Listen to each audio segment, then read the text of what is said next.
Hey everybody, I am fresh back from Baku, Azerbaijan, where I was at the United Nations Climate Conference, COP29. And as you know, we also had all these AirMiners dinners going on all around the world. And I was thinking about everybody in the United States that's having Thanksgiving this week, and I wanted to give people tools for talking with their friends and talking with their family about carbon removal. You know, I met a guy a couple months ago who was, at least from my perspective, kind of anti-climate solutions. He just like, I'd met him. He said, we're just not going to do anything about this. Climate change is happening. We're causing it, but we're never going to do anything about it. And so all this direct air capture stuff, all this, you're talking about grinding rocks and biochar, all of this stuff doesn't really matter. It's expensive. It's never going to work, and we're just stuck with this, right? And so I asked him, what's that like for you? Tell me more about that. And what I really got was this sense of a worldview that, this person says climate change is happening, humans are causing it, but there is no way in hell that society and civilization are going to align and stick the landing on actually balancing the climate. Because of that, we're basically just kind of doomed to have to deal with climate change. And it was this really powerful moment for me because, look, I'm wired very differently and have a different worldview. But by asking these questions and by talking in this way, I could really understand how the climate topic was for this person, and because that's been really helpful for me in my own work. And so, to kick it off, my framework for this stuff is it really comes down to these 6 questions. With this person I'm talking to, do they think climate change is real or not? Like, is the climate actually changing? And if it's real, is it humans or is it something else? That's the second question. Third is, what's the impact? Is climate change a bad thing, or is it, I don't know, maybe it's making crops better or whatever, right? So is it, what's the impact of the change in climate? The fourth is, can we do anything about it?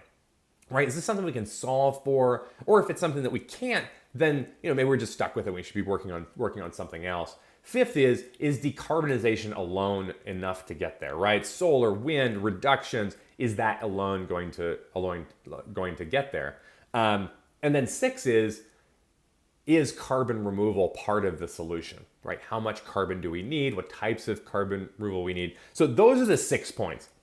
And these aren't talking points. These are more like, for you, they're navigation points to understand with the person that you're talking to, kind of where are they located in this conversation? If it's not something real, if climate isn't real for them, well, what's that like for them? In terms of, well, is just everything in the news fake? Is it everything?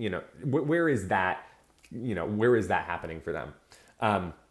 And so, look, maybe you're going to go out and you're going to be like, if somebody says climate change is real, and you're like, yeah, it's real, and all this sort of stuff. That totally can happen, and I encourage you to just use this framework rather than getting angry. Get curious and go and discover something. Go and learn something. You might find something that actually really touches you.